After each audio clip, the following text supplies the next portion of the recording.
Dan untuk mengetahui bagaimana perkembangan pemeriksaan Roy Suryo di Polda Metro Jaya terkait dugaan ijazah palsu Presiden ke-7 Joko Widodo, kita langsung terhubung dengan jurnalis NTV Emir Hamzah.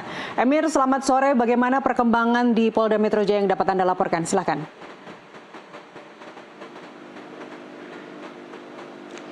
Ya, Nastiti, Irsal dan juga pemirsa Nusantara TV dapat kami laporkan memang benar pada hari ini mantan Menpora Roy Suryo dilakukan pemanggilan sebagai saksi atas dugaan kasus tudingan ijazah palsu.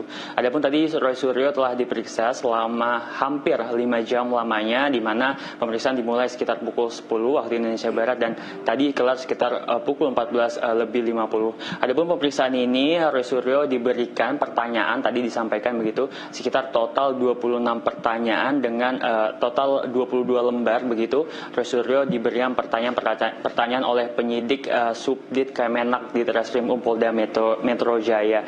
Tadi disampaikan juga pertanyaan-pertanyaan tersebut seputar background kehidupannya serta terkait kejadian di tanggal 26 Maret. Roy Suryo mengatakan dia hanya menjawab begitu kejadian di tanggal 26 Maret, di mana dia ini sedang buka puasa begitu bersama sanak saudaranya pada saat di 26 Maret di acara otomotif. Selain itu juga tadi Roy Suryo menyatakan begitu, nantinya emang setelah pemeriksaan ini dirinya telah usai begitu diperiksa oleh Ditreskrim dan belum diinformasikan seperti apa kabar selanjutnya. Saat ini saya sudah bersama dengan AKBP Ronald Simajuta selaku Kasubdit Penum Bid Humas Polda Metro Jaya. Selamat sore, apa kabar Pak? Selamat sore, sehat Mas. Sehat Mas. Ya Pak, ini kan sudah dilakukan pemeriksaan Roy Suryo. Ini selanjutnya nanti apakah akan terdapat pemeriksaan saksi-saksi berikutnya di kasus tudingan ijazah palsu ini Pak? Ya, bisa kami jelaskan bahwa seperti yang tadi sudah dijelaskan oleh Bapak Kabid Humas Polda Metro Jaya, bahwa sampai saat ini penyelidik sudah mengambil beberapa keterangan saksi, yaitu sejumlah 24 saksi. Ya, hari ini tadi yang seperti kita ketahui bahwa saudara RS, kemudian saudara TT itu diambil keterangannya kurang lebih, ya tadi yang sudah Mas sampaikan 4-5 jam di Direktorat Reserse Kriminal Umum Polda Metro Jaya.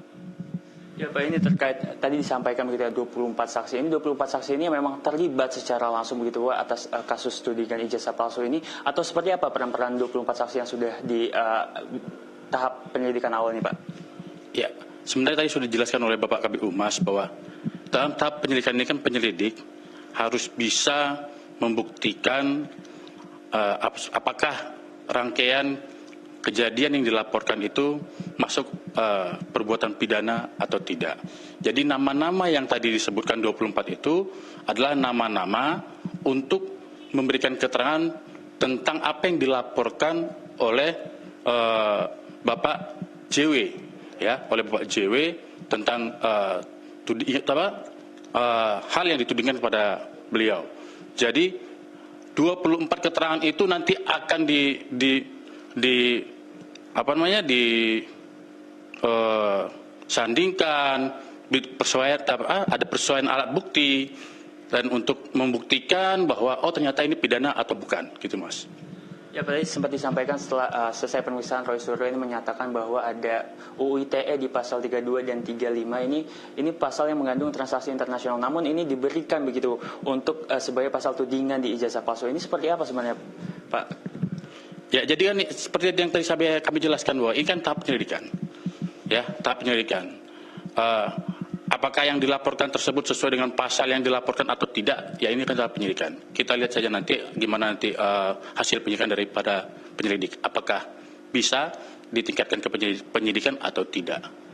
Ya Pak, ini kan penyidikan awal Pak. Nanti apakah selanjutnya begitu jika terdapat di tahap penyidikan akan kembali dipanggil begitu pelapor ini berinisial JW ini untuk memberikan keterangan secara langsung ini Pak untuk pelapor?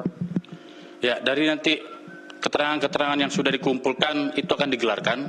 Kemudian apabila nanti ditingkatkan ke dalam tingkat penyidikan, maka seluruh saksi tersebut akan dipanggil berdasarkan KUHP, ya, akan segera di BAP ulang dengan status saksi, ya, dengan status saksi. Kemudian yang pasti dalam rencana ke depan, ya kami jelaskan bahwa rencana tindak lanjut bahwa penyelidik akan melakukan pemeriksaan saksi, beberapa saksi lagi, ya, terutama saksi DSU, kemudian membuat surat koordinasi kepada Bareskrim mengenai perihal salinan laporan laboratorium forensik ijazah dan dokumen, ya kan, dan dokumen rangkaian perkuliahan, kemudian akan memeriksa beberapa legal opinion para saksi ahli, yaitu ahli digital forensik laboratorium cyber, kemudian ahli digital forensik akademisi terkait ilmu dan kaidah digital forensik, kemudian ahli bahasa Indonesia, ahli ITE, dan ahli hukum pidana. Itu ya. Ya Pak, ini terkait saksi kan tadi disampaikan begitu pada hari ini seharusnya ada saksi ES yang hadir dan beberapa saksi sebelumnya juga ada beberapa yang tidak hadir. Ini nanti kedepannya saksi ini akan diberikan jadwal ulang begitu untuk pemanggilan ataukah akan seperti apa nih Pak? Jadi Direktorat Reserse Kriminal Umum Subdit Kamnek itu melayangkan undangan klarifikasi. Yang namanya undangan klarifikasi itu yang diundang itu boleh hadir dan boleh tidak. Ya, tapi alangkah baiknya kalau hadir untuk memberikan keterangan yang mana bisa memberikan keterangan atau memberikan informasi yang dibutuhkan oleh penyidik, ya kan, penyelidik. Nah, jadi dalam hal ini tadi apa pertanyaan? Akan saksi yang tidak hadirnya apakah akan dipanggilkan kembali begitu Pak? Ya, mungkin akan diundang kembali, tapi bisa jadi tidak, ya bisa jadi tidak masalah. Enggak masalah.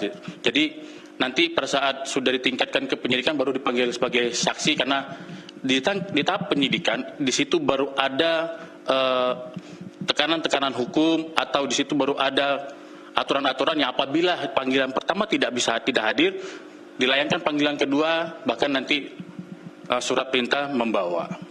Iya. Pak, terakhir ini terkait Abraham Samad, mantan Ketua KPK, dia bilang tidak diberikan begitu surat pemanggilan oleh Ditreskrim Polda Metro Jaya. Ini sebenarnya apakah memang dikirimkan suratnya begitu Pak, atau memang tidak begitu Pak?